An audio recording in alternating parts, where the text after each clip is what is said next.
You're listening to Weird and Dead, the paleontology podcast that tells evolution's most embarrassing and bizarre stories. I'm Amy Atwater. And I'm Megan Wetherell, and we're two living scientists who are weirdly excited about dead things. We're talking all things dinosaur sex today, starting off with why it did not, in fact, happen in lakes. We finally get to talk about fossilized cloacas and their dingleberry surprises. Dinosaur dicks and their many different potential shapes. How to tell if a dinosaur is a girl or a boy, and heads up, you pretty much can't. And briefly, relatively painlessly, statistics. And like always, our podcast covers some disgusting stuff, including the list that we just gave you. So please pay attention to the content warnings in the description. We're going to start off this episode with a story about a man, Amy. A story about a man who wrote a book that I couldn't get a copy of because I refused to pay for it. Fair. So then I fortunately did find an article he wrote about his own book, and I read that instead. And I am going to be pulling some select quotes from his articles because I feel like that's only fair considering that's how he fucking does science. He picks one tiny fact and he runs with it, right? All right, so the section of my notes here is called Things Brian J. Ford Forgot Existed, aka Brian J. Ford is a bubble boy, because I just don't think he's fully experienced the world. So the book that we're talking about is a book called Too Big to Walk, The New Science of Dinosaurs. And we've talked a little bit about some of his pet theories in the past because we've talked about sex lakes, which is the primary idea we're going to discuss right now. Which is the idea that dinosaurs were too big to walk, but also too big to fuck. So they had to walk and fuck in lakes, and that is why they went extinct, because lakes that existed don't exist anymore. I have some issues with that whole thing as well. But yeah, so that's... The presence or absence of lakes. The presence or absence of lakes. Lakes famously don't exist anymore. They do exist anymore. So it has just like so many weird... Yeah, it just has so many weird assumptions that's why I think he might actually be a bubble boy. I don't think he sees the world the same way that the rest of us does. Right. Rest of us like do. no lakes. It's a sad square with no lakes. Yeah. Yeah. So like some fundamental underpinning. So this whole book can be summarized as dinosaurs are too big. They don't make sense. Therefore, the only way that they could have stood up is water. They probably could have only made it in water and were just lolling around on the ground if they ever got washed to shore. And lakes existed a lot in the Mesozoic, but don't exist now. He is very specific about these being like ponds and lakes is what he calls them. At least in his review. Does he define that? I want to know what is the size of this pond lake. Don't expect too much from this. Not quite he does not define Okay, all right. Are we talking about like Lake Michigan? Are you talking about like that cute cabin lake, you know? No. At least in the a big article, enough to fit a dinosaur or two. The article that he should have written instead of the book, that is the only version of the book that I've read, does not define lakes, unfortunately. Okay. Like I said, I'm going to take a bunch of select quotes and read them to you. And the first quote is, and I want you to find the reasoning flaw in this quote. No creature of such size could, as the innumerable illustrations portray them, walk on the shore. When elephants try it, they sink deep in the mud. Amy, have you heard of sand?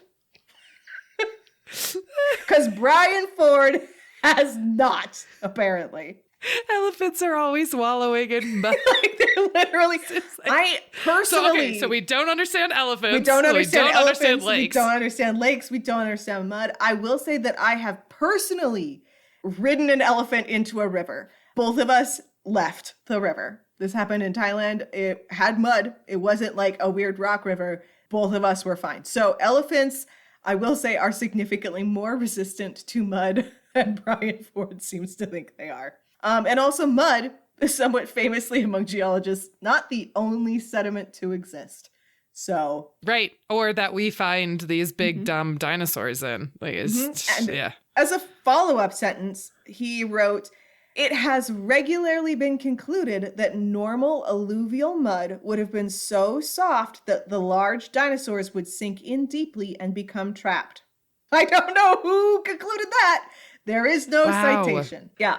Oh, such is life. Yeah. These are quotes from him bitching about dinosaur tracks because he thinks that all dinosaur tracks indicate that they must have been made underwater because otherwise the dinosaur presumably would still be in them. Wow. Which does lead me to a couple of other points. Amy, I don't know if you knew this. Probably not. Dinosaurs, not all big. Some dinosaurs, small. Some small dinosaurs what? Small? Still leave tracks. Yes. Small. Yes. So I've been told this. Presumably, in this lake ecosystem, dinosaurs breathe water. Dinosaurs make tracks in mud. No dinosaur swims, obviously. That's not a thing. Yeah. So, okay. Moving on. I'm going to read 2 sentences. The mean water temperature during this era adds a final substantiation. It was 37 degrees Celsius, the present day metabolic temperature of the homeothermic human species. And then a little later he said, they inhabited an aquatic environment, so their blood temperature was that of their surroundings, close to mammalian body temperature. So from the water, not from their giant mass, not from that giant badonkadonk. That's not what's generating that heat. It is the fact that the that the water is like 98 degrees. Yeah, that is 98 degrees. Fahrenheit. Brian J. Ford clearly has never been outside of a hot tub. Because, I don't know if you know this, coral doesn't grow at that high of a temperature. I was going to say, that's some fucking hot water. I mean, that's is like hot springs. Water. Yeah, that is very warm. Yeah, coral grows best between 24 and 29 degrees Celsius. Okay, so he's only... somewhat famously, we're having bleaching issues, and we have not reached 37 degrees. Also, I don't know where he got that number from, because it is wrong. And also, I don't think he understands what an average is. Well, that's obvious, but that's not the point, Megan. Okay, so I'm gathering that he lives in a hot tub or hot spring and never leaves, and it is either smaller than a pond or bigger than a lake. Yeah, unknown depth. And then the era following the age of the dinosaurs was the period when the continents drifted towards their current position. Mountain building was active, the vast shallow lakes were at an end, and the aquatic dinosaur environment disappeared. So, again, and we addressed this last time. A, lakes exist. B, oceans? What about oceans? Right. What about shallow seas? My new hypothesis is that he just really hates someone in like Minnesota or Wisconsin. It is like, fuck your 10,000 lakes. They're not real. I'm a lake denier. Yeah, they're not real. They are not real. No 100-ton land animal can copulate. It's a physical impossibility, which is why paleontologists skate over the subject. My theory solves the problem. The largest creature that can exist on land weighs about 10 tons. In water, it is 100 tons, whether it's a whale or dinosaur. Wait, Amy, what? Do you so it's more? Know of any land animals that are not dinosaurs that maybe existed during the period when apparently the vast shallow lakes ended that was more than 10 tons? Oh my goodness. Well, actually 10 tons is a bit hard for me because I mean, like, we've got our motherfucking mammoths, we got our giant ass calicotheres, we've got our giant ass indricotheres, we've got our giant ass rhinos. Okay, cool. I got there. Now, indricotheres, the estimates on them are wild and insane. That's right. But they're estimated between like 15 and 30 tons. 150 to 300 pounds. Right, exactly. We've talked about this. Yeah, exactly. It's yes. That's what I weigh. But it's great. Amy, they lived in the Cenozoic during an absence of There's lakes. no lakes in the Cenozoic. I read that somewhere. There's no lakes in the Cenozoic. I heard that one time. And I want to finalize this selection of quotes with his review of a documentary that talked about copulation for Diplodocus. Yeah. And it says, the commentary mentioned what a risky business copulation must be for the female Diplodocus, supporting the weight of the mounting male. It would also be risky for the male. A row of sharp, upward projecting spines runs down the back of these sauropods from head to tail. They would shred the male's genitals.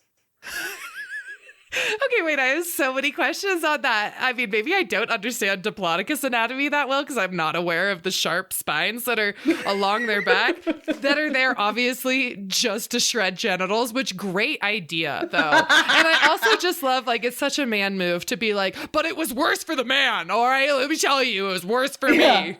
Worse for the man. So the full list of things that article revealed to me that Brian J. Ford forgot existed are the existence of sand.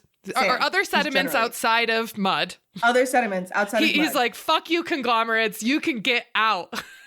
Yeah. Elephants like mud. Also, you can Google it. Elephants can go to the beach. It's true. There are pictures. Some of them aren't AI. That water is cold sometimes. Lakes still exist. The sea existed then and exists today. Many dinosaur fossils, in fact, I would say most of them, found in rocks that were deposited not in lakes or the sea. Correct. Yeah, accurate. Dinosaurs were small sometimes. No. And it's done. Porcupines can fuck. Porcupines exist and porcupines can fuck. So, like, I don't think that dick shredding was happening. I also don't know how water was going to stop the dick. Right, exactly. That's a good point. Well, if they're so buoyant, do they no longer need to mount traditionally and they're just like free floating like Shape of Water and just like Anyways, that's my review of Brian J. Ford's summary of his own book, which I will refuse to buy. I did try to look into him a little bit. It appears he never got any degree, and that doesn't surprise me. Yeah, I mean, yeah, it doesn't. You can do it without, and you can also not do it without. It's also a bit of a red flag. And I will say, even though this has been a deeply scathing review because this is ridiculous, if you want to write dumb shit like this, please do. I find it very funny. Did he have a publisher? And the fact that this is... Did he find a publisher for this shit, but we can't find a publisher for our shit? By the way, publishers, take Weird and Dead. Yeah. We're ready. Yeah. We've already written it. Yeah. Harper Collins. We should probably go and emotionally bully them into taking us on as clients. That only works for dudes. That's true. It's true. But yeah, you should still publish it. I will still think it's funny. And I do still think this is funny. I just also think that Brian J. Ford may have never left whatever tiny bubble he lives in England. Must be a place with no lakes. No lakes. I've heard that there are no, just bogs. And all of them are hot. Just hot bogs. That's true. Were dinosaurs able to fuck in bogs, or were bogs out of the question too? It's just like, okay, so and also we're going to talk about, like the result of fucking, which is offspring sometimes. And so you laid your aqueous eggs? Like, are these underwater eggs? Like, did they just throw their sad bodies like a fucking seal off land to like lay some eggs and then just slowly thwop, thwop, thwop, thwop back into the water and then just like wave at them from the shore? Like, how did they reproduce? Well, I mean, just sea turtle. Sea turtle style. Good luck. Just a sauropod. Its big legs can't support its body. So what's Latin for bad mother lizard? I want bad mother lizard. Fuck Myosaura. I want lizard. Bad mommy. Yeah, so today's episode is all about sex, specifically dinosaur sex. We're going to be talking about some possible ways in which they could have done it. We're going to talk about some, anatomical conditions and precursors. And I had to Google scholar search dinosaur penis. So that's going to be a real big theme today. Come on, you enjoyed that. I did. It was funny. And yeah, we're going to be talking a lot about sex. We're also going to be talking about sex as in like biological sex. How do you tell sex apart? We do want to say up top that while we're going to be talking about this as a male-female dichotomy, there are more sexes and of course more genders than that. But we're going to be talking about male versus female and whether you can or cannot tell them apart. Hint, hint. No, spoiler alert. You can't. Nope. Not in dinosaurs. Not usually. Yeah. So that leads me to your favorite word in the whole realm of paleontology. This really was like, we really just had to like frame an episode around this word and try to shoehorn other things in. But yeah, tell me this word, Amy, and tell me how many different ways it's. Oh, she's envisioning shoehorning it into this. Okay. Because that's what that one paper was talking about with the bacula, was like, it's a shoehorn into the vagina. So you just like... Yep. Here we are. Just get her in there, scoop her out. Oh my God. Yes, drum roll, please. This is going to be a cloaca party up in here. Wah, wah, boop, boop, boop, boop, boop, boop. Yeah, I'm actually surprised that we didn't talk about this one with exceptional preservation and like the butthole sturgeon. Granted, that needed its own space. Yeah, this specimen has been on our mind a lot. Mm-hmm. We do have our mind? The royal hour. Yeah, the royal hour. Yeah. Okay. And it is all about, again, amazing preservation in dinosaur, where we actually got the cloaca preserved. I mean, it's one of, from my reading, it's like the best, at least. I think we've had other ones where it's like a hint or partial, but this is like full-blown soft tissue preservation and impressions, and they can straight up see the cloaca, which is the one hole, right? The one hole that contains all the other holes that dinosaurs have. A lot of reptiles, fish, like a lot of things. Not me. Yeah. No, I'm sure there's a surgery for that, Amy. I know. I've been watching this show about like. Actually, if you have a baby badly enough, don't you just get one anyways? Yeah, well, that's what I was going to say is I've been watching this show on teen pregnancy because that's how I spend my time. And this one poor young lady on there has to have a C-section because she was born with her butthole too close to her vag. So if she gave birth naturally, it was just going to just be one hole. I know. I was like, how much are they paying you? I hope they're paying you a lot of money to tell everybody about your too close. And I'm also like, too close? How, they're already pretty... They're pretty neighborly, so I don't quite... That's true. Like the margin of error on that. It's like not a lot. Really... So this poor child who was a child maybe we now just having have a child. Freakishly close. Maybe that's the problem is that no gynecologist has ever told us that we also have this condition. Yeah, maybe we do. Well, I had a baby. I would have assumed someone who looked at me down there, which was many people, like would have been like, heads up. You're about to just... I'm so sorry, your everyone. And your cooch are so close, Amy. I am so sorry. I like want to give more info, but I know that that's wrong. I'm not going to do it. I'm not going to go there with my own stories of those things. Anyway, cloacas. That's what dinosaurs had. So there's the Psittacosaurus specimen from China, from the Jehol deposits that we've talked about before. Again, exceptional preservation. And it has a beautifully preserved cloaca. So you can scroll to your first picture there and get a view. Oh, yes. The lower one kind of shows the specimen itself, and then you can see the up close shot. So it's a Psittacosaurus. Again, this is like a ceratopsian. So like, there we go. A Triceratops relative, but different. Wow. That is known from like China and Mongolia from the Cretaceous. And this one has, do you want to describe? You want to describe this cloaca? Well, okay, I see two images here. We've got the phylogeny of cloacas. Which, yes, that's my favorite. That's why I included it. Yeah. Oh my God.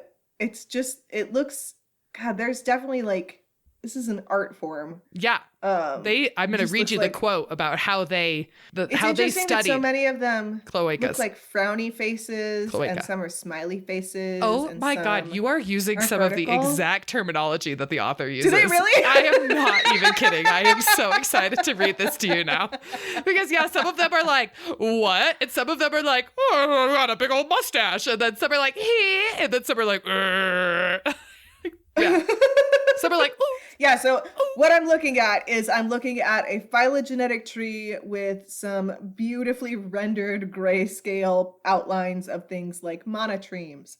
Forgot they had cloacas. I did too. Turtles, crocodilians, Psittacosaurus, birds. And then what look like these like, I can't tell if they are real images or if these are like lovingly rendered grayscale drawings. They look like correct. I Escher believe drawings. That's kind of like the art style that I'm kind of getting the vibe of. Never-ending staircase of cloaks. Just and just like really close up on the cloak, really tight, like really fine zoom lens on these smiling mouths. You're right. The Psittacosaurus really does look like a mustache. That's so does the monotreme. Monotreme looks like a Russian hat on top of a cloaca. Oh my God. God, if I didn't already love monotremes, which are mammals, those are platypus and echidnas, y'all. They have cloacas. Another reason to love. The marsupial. Yeah. Nope. Monotremes. That's the right word. So yeah, this is this incredible fossil, and they were able to analyze it very, very well to literally get the shape and morphology of the cloaca. And I want you to notice that in the middle pictures that have the scale bar and the 3 different images, there's a middle one, and if you look closely, there's a little orange blurry part. Do you see what it says? The coprolite. Yeah. This guy was found with, or this Psittacosaurus, they do not know its sex. Mid-poop. Was found with a coprolite, so a fossil turd just like hanging out. They're not. That feels like a dude. I don't care if they know the sex. That's a dude. It died pooping. It's a dude. But what if it just had a poop like right there and compression from fossilization squeezed it out? Still. No, lady Psittacosaurus was never do Psittaca. They would never do that. That's a dude. I stand by it with my whole PhD. You've heard it here first, everybody. We have officially determined the ways to sex a dinosaur from just the poop of a dinosaur. If they got a lingering dingleberry, that's true. They have a dingleberry. That's a dude. Don't I mean, again, talk about embarrassing. So embarrassing, like in deep time. So I just really, the conclusion was like, we wanted to include this as like, okay, so we have a cloaca, which would include the genitals as well as the butt stuff. So can we get an idea of the sex of this dinosaur from this cloaca? No, we can't. But what they did... Oh man, this first author, I mean, friggin' hilarious. So this is the quote. Though it's described in this way, a cloaca is, quote, more than just a butthole, says Vinter. It's the Swiss Army knife of back ends. For help with their description, Vinter said, the study authors looked to the wide-ranging cloaca of other land-dwelling vertebrates. Some, like those belonging to turtles, looked like a wizened, puckered grin. The cloaca of birds or present-day dinosaurs look kind of like a cyst that needs to be popped. He explains, while the cloaca of crocodile are covered in distinctive scales forming a sort of raised lobe with a slit in the middle. Isn't that beautiful? It's art. Yeah. They also all look like chloroplasts with guard cells. Yeah, it's sure. Niche biology reference. It's, I mean, I've seen the snake one before, for sure. I've been cloaca'd on by a snake because it's both their pee and their poop at once. I know what you mean, but I don't think that's an acceptable verb at all. Yeah, so cloacas, we do have a fossilized one from a dinosaur, so we're like one step closer, but all that junk is hidden up in there. So again, the paper was not able to discern the actual biological sex of this Psittacosaurus, of this dinosaur. So cloacas, so far, the cloaca is out as a way to be able to investigate the sex of dinosaurs, and but it's still incredibly fun. And I had a little poop coming out. That's beautiful. Wow. So what kind of stuff is all up in a cloaca? I mean, besides the fact that we've already spoiled that, but... Yeah, so I mean, anything, as you say, could be inside a cloaca. So my job was to go through the nightmare Google search of just all dicks that could be potentially hidden up in there. To my knowledge, most vaginal canals, with the exception of the hyena, are internal. Yep. So inside of a cloaca is probably either an innie or it's a penis of some kind. So let me tell you all about dicks. Woohoo! Hey, this episode you get the dicks. Yay! That's right. And they're dinosaur dicks. True. Wow. And actually, I am going to start this off with a screenshot I took during an image search. And it's the first image on the screenshot that I sent to you. And it has nothing to do with anything, but I thought it was really funny. Oh my gosh, that's so funny. Okay, so I'm looking at this little like thumbnail really of an image, and it's like, it looks like it might be a lake, probably a river. Those don't exist. Yeah. It's a crocodile or alligator or whatever on its back, right? So opposite of how you would think you would see it. So belly up, and it's just got an engorged penis. Mm-hmm. It is notable. It looks like a third limb. Dead? I think it's dead, but yeah. It's not just like that horny. I don't know. I don't think it's like humping the sky. Like it looks kind of bloated. But yeah, the title on this was a thumbnail I found while Googling alligator penis. It was a fun week.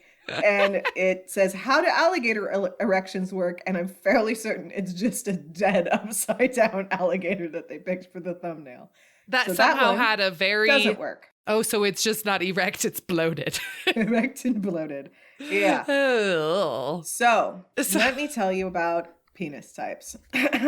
Good. So penises, I had to look up the word intramittent because everybody calls them an intramittent phallus when they want to be fancy.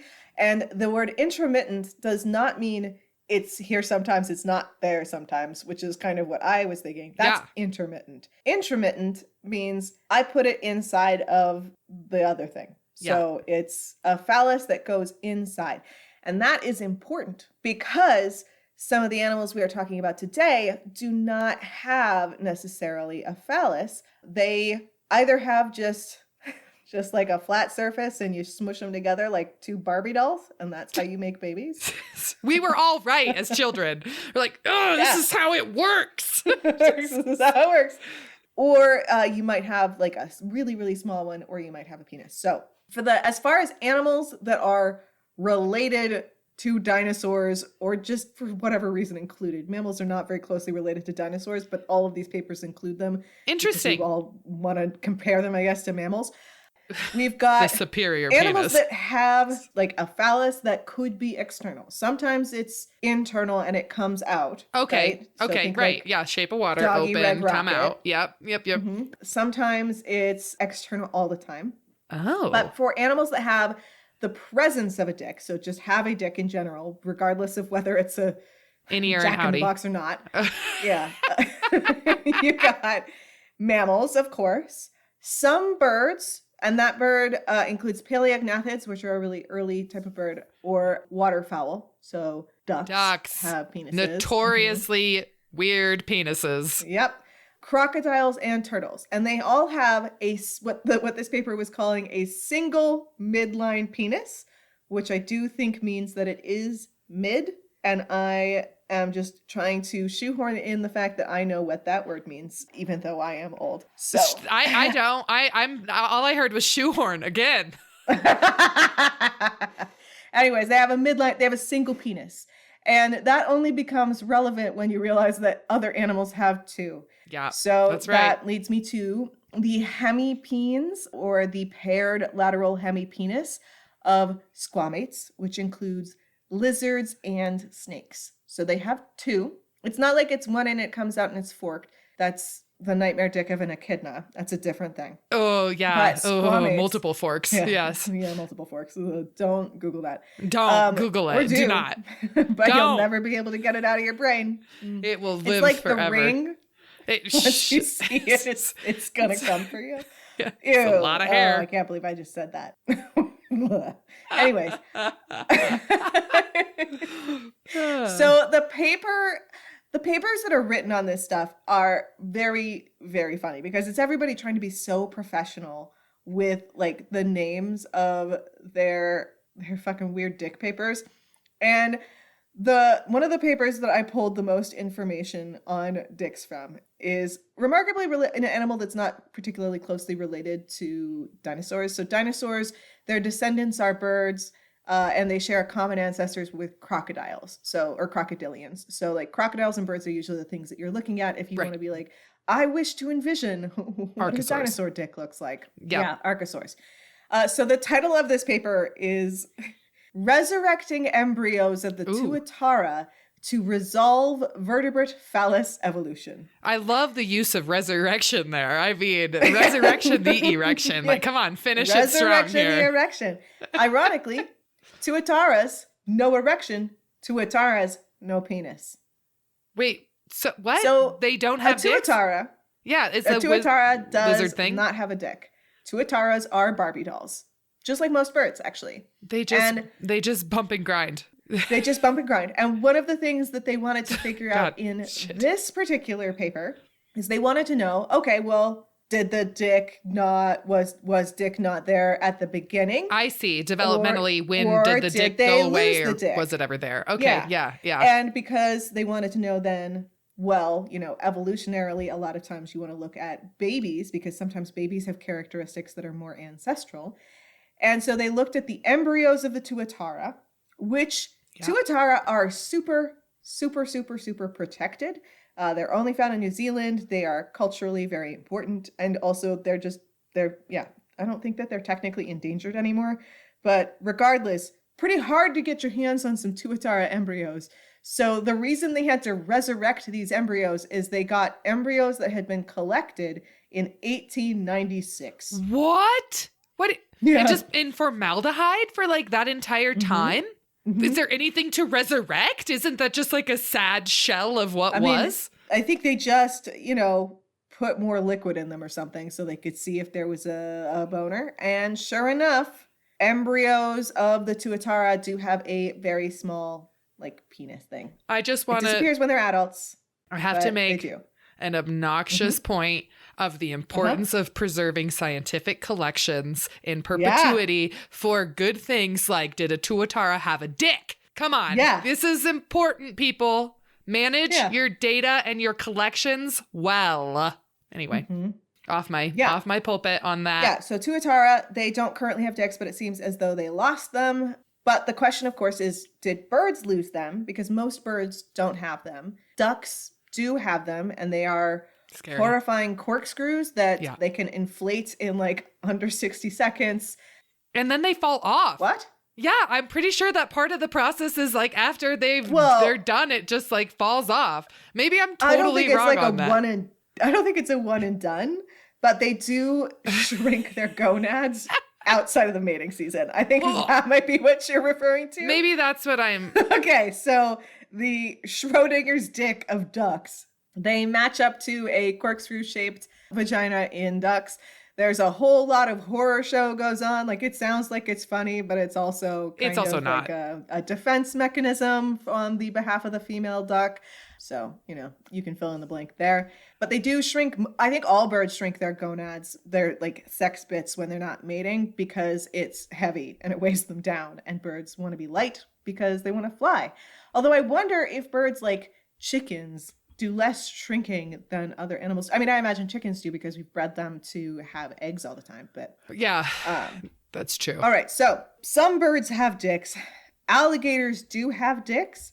I did read a whole paper about alligator dicks, and I learned that someone not only like spent a lot of time dissecting alligator dicks, they did so because at some point someone noticed, hey, that alligator penis doesn't change shape when it gets erect. And I don't know how you noticed that, or who noticed that, or who reported that they noticed that, because that would be a fact that I would be embarrassed to say if I noticed. But alligator dicks don't inflate.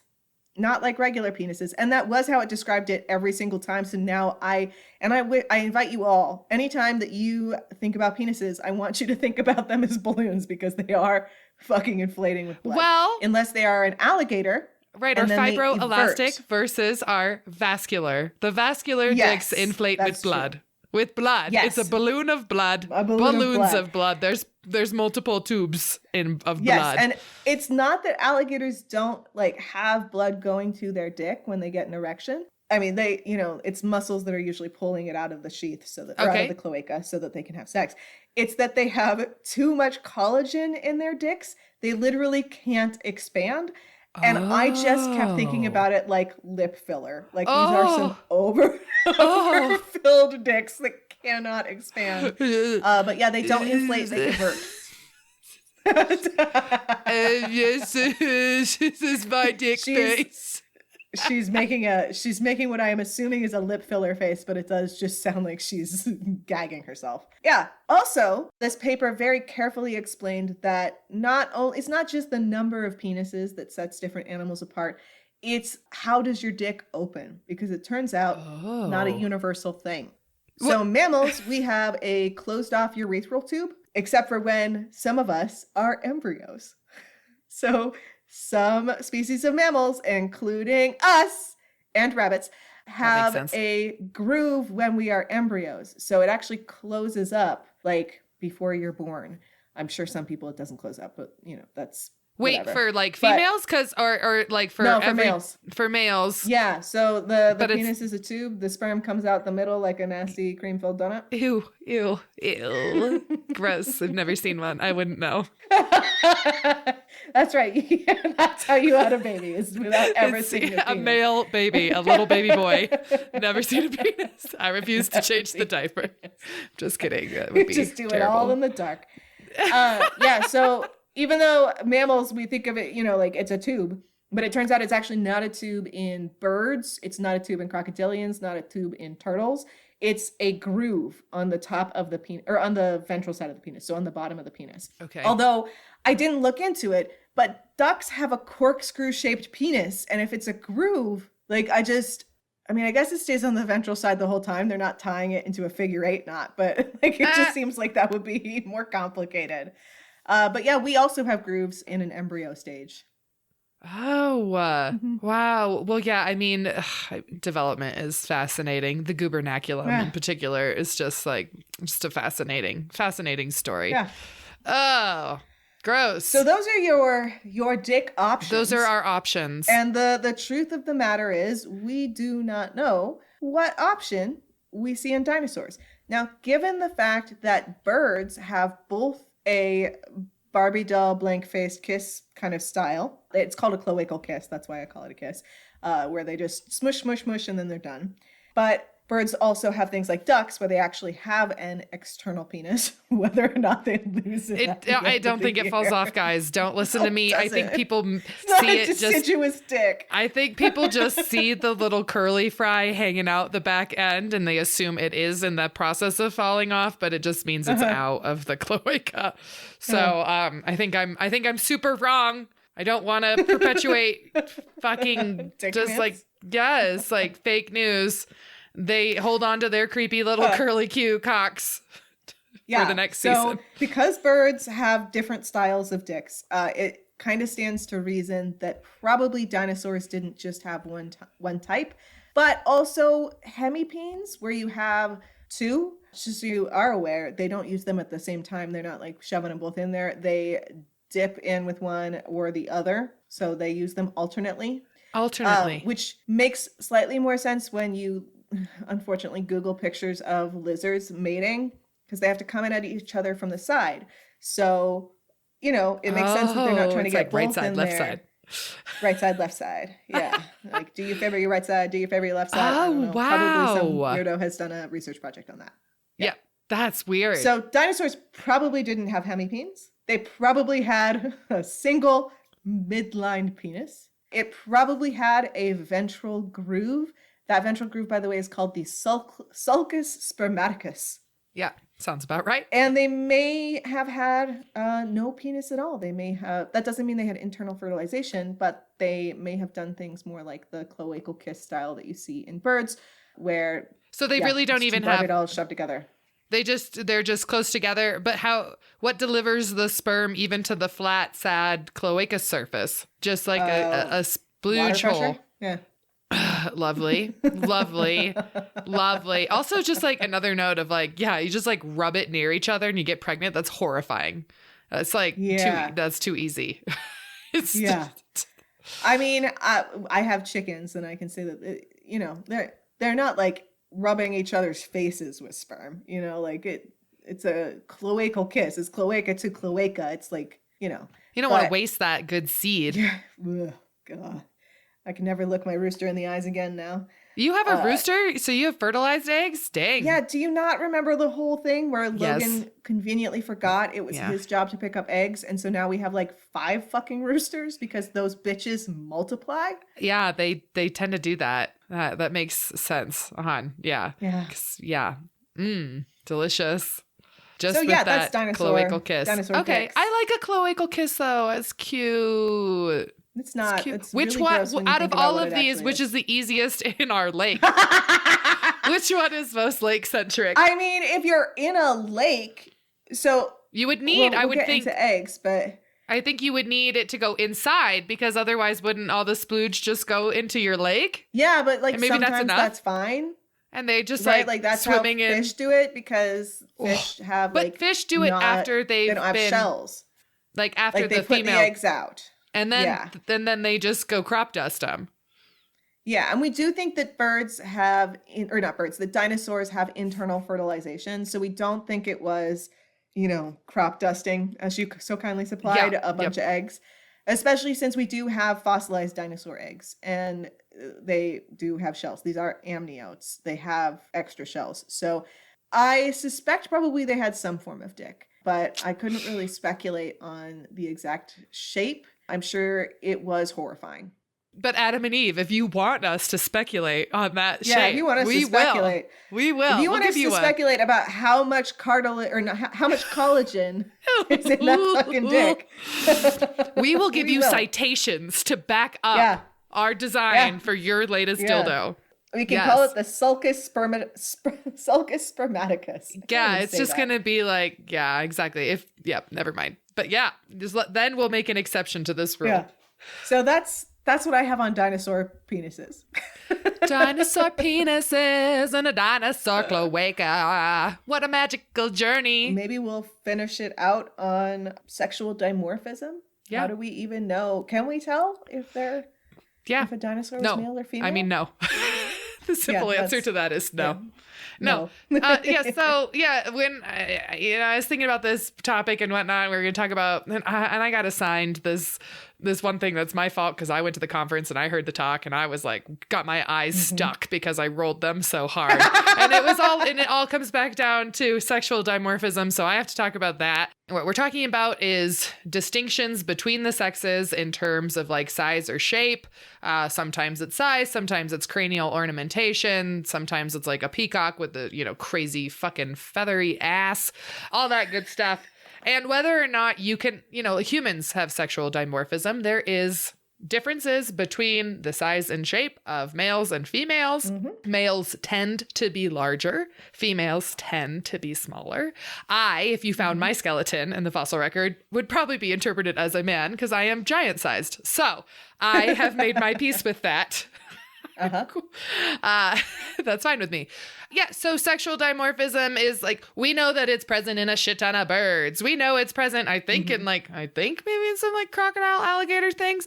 We know that dinosaur relatives display sexual dimorphism. And man, oh man, do we want to be able to say a certain type of dinosaur has sexual dimorphism and that you can tell males from female.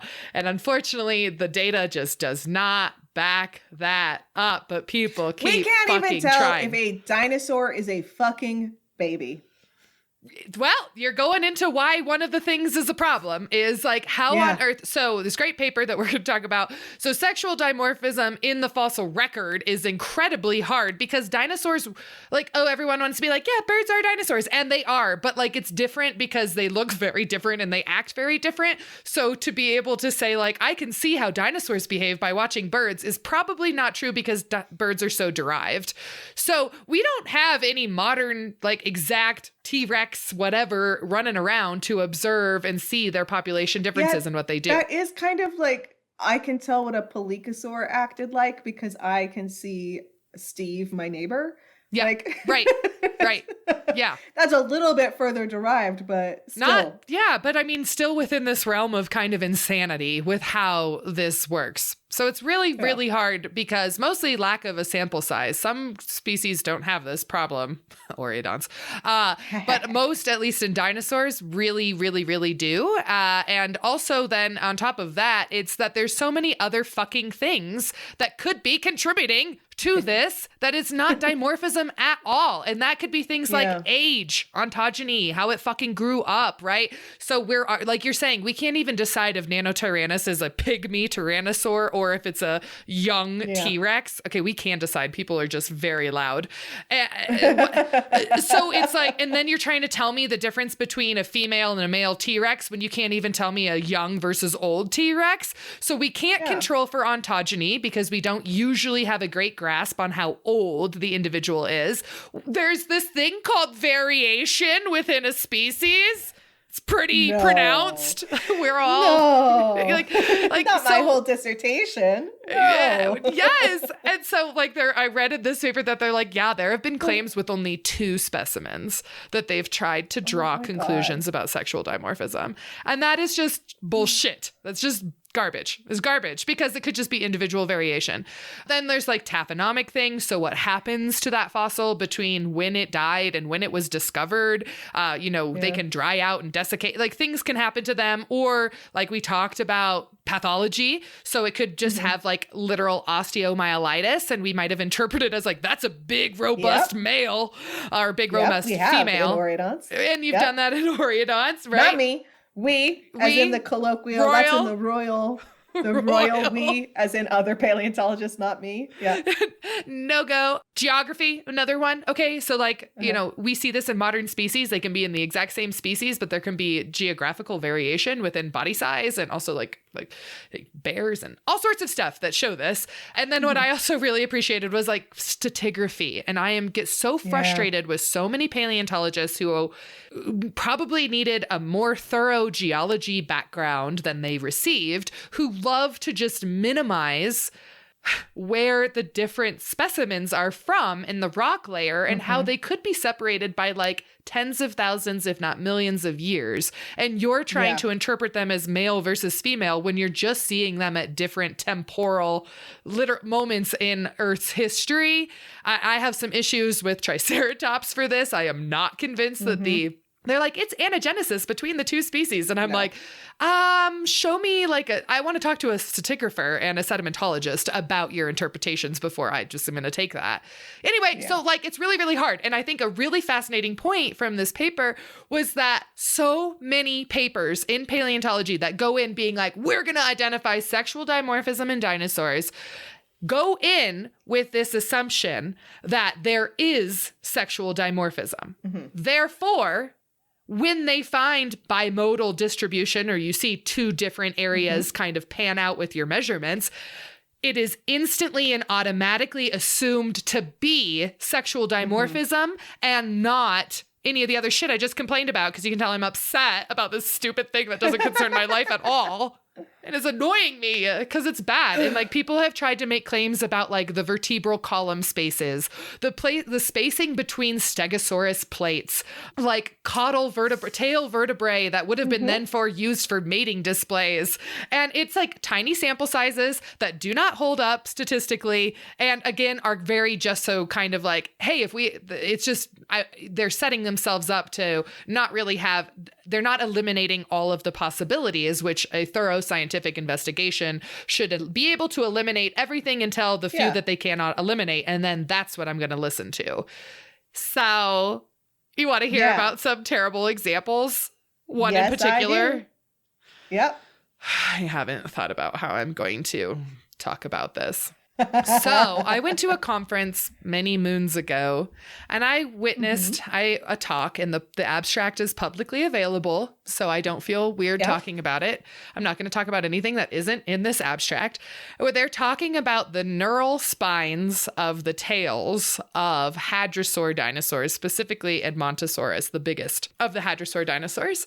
So the neural spines, so if you're thinking about a backbone, like all of the parts that stick up off the vertebra, those are the neural spines. Okay. Hopefully that is sufficient. Anyway, it's the part facing up, which is important because they're talking about pathological individuals that have breaks coming from what they're interpreting from the dorsal to ventral direction. So it's a force coming from above and hitting the top of the tail and breaking them in some way. And they are proposing that instead of it being caused by like a falling object, that these are mating injuries and that the males were pressing down on the female's dorsal and caudal neural spines while mounting, so much so that they broke their fucking bones. And like this one specimen that they talk about, which is at DMNS, is like a chunk missing from them. So I really like, they're literally saying that all of the ones with pathologies are female. and all of the other ones are male. And this goes right back to what we were just talking about, which is if you go in saying, if I find variation, it must be sexual dimorphism. Well, they did it. They found variation, but I am, obviously, you can tell that I think it's a load of bullshit for a ton of reasons. And it has never been published. It's been many years. So I kind of hope that the cultural environment and maybe some peer review moments for dinosaur folks put this back into its sad little idea cage where it came from.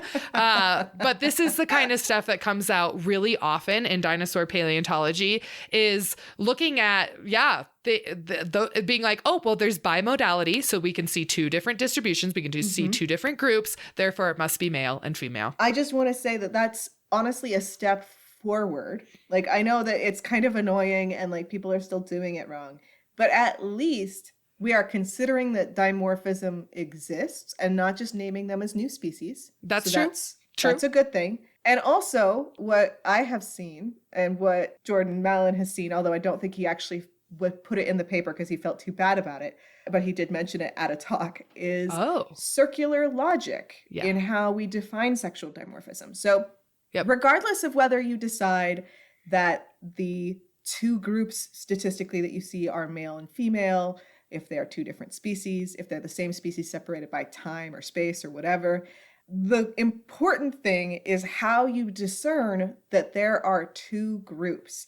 And what he mentioned in that talk and what I have seen in other talks is sometimes the way that you decide that there are two groups is you say, well, this one is bigger and this one is smaller. And if you use any form of statistics to test if those are different, they always come back as different because you've taken a single distribution of data, you've cut it in half, and you've said, are these two halves different? And of course they are. If they weren't, you didn't cut them in half correctly.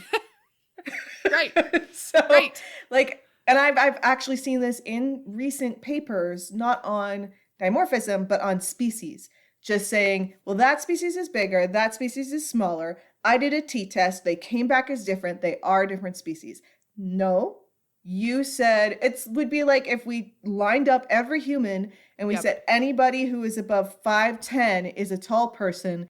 And then you did a t-test and the t-test said, yes, you have only people above 5'10" on the left-hand side and you have only people below 5'10" on the right-hand side. That doesn't mean we're two different species. Just means that you divided us in half correctly. So I'm glad that we have moved forward from that. Oh, God. I mean, I hope so. But that reminds me of a paper I had to read in graduate school by a very renowned paleontologist who about some extinct fossil primates. And it was exactly that. The paper was just like, well, we determined that the males were the one with bigger canines. And then when we looked at the size of the canines, we found that there were a group with bigger canines and they're the males. And I was just like, what? Wait, what? Yeah. And I was just like, but their closest modern relatives actually don't show that. I was just like, Yeah. So this one is, I think, just like a more recent kind of thing. And it's been nicknamed instead of the duckbills, the fuckbills, about this idea that these Admonosaurus, that part's funny, is I guess for me, like, I know that there are some pretty horrible things that occur while mating is, like we talk about sea otters and whatnot, but I have never heard of like a sea otter with like straight up broken motherfucking bones. Am I wrong? And also, I'm probably wrong. Killing other sea otters, but you know what else they do? Kill baby seals. Right. And some of them are gay. So like, even if you have all broken bones that did result from sex, that doesn't mean those are all female. We have to remember that heterosexuality is not the only sexuality. Yep. And animals are a lot more fluid about getting it on than, a lot of homophobes would really like to believe. I have sheep. I can film this shit for you if you need me to, but pretty much every ram in the world is bisexual at the very least. Exactly. So it just goes back to, I love a curiosity moment. I love a red flag clickbaity project for this purpose. And I just get frustrated with what Jordan's paper shows of There's literally nothing that can be consistently shown to show sexual dimorphism. So like T-Rex is one of them that we talk about a lot. And there's been folks who say that the robusticity of the skeleton indicates a female, because in female birds of prey, they tend to be larger. But again, our sample size of T-Rex material is fucking scant at best. And again, like there are just too many issues with that logic of going in essentially with a determined answer about what your results mean. And I think it's more interesting for you to go through the motions of trying to eliminate everything else and tell me what you can't eliminate. And then I want to get curious about all of the things you can't eliminate than just, it was female and male. And I don't think that's exciting as much. If you want to prove that, bitch, study something with fucking horns. Even then, it's not guaranteed. But even then, look at caribou. Right. They don't follow all those rules. Thank you for listening. If you liked the podcast, be sure to rate and review us on your listening platform of choice. We really appreciate it. If you'd like to hear more and support the show, follow us on Patreon for some exclusive bits or on our various social media platforms. You can follow Amy on Instagram at Mary Anning's Revenge. And Megan on Instagram and TikTok at GeoPedalFabric, or both of us at Weird and Dead on Instagram and TikTok. This podcast is part of the Geology Podcasting Network. Produced by the traveling geologist, Chris Spencer. Cover art provided by Chris Spencer and the hosts. Our theme song is Unlock Me by Praz Canal. Editing services provided by the amazing Katie Bradley. Hosted by and researched by us, Amy Atwater and Megan Weatherall. Thanks for listening.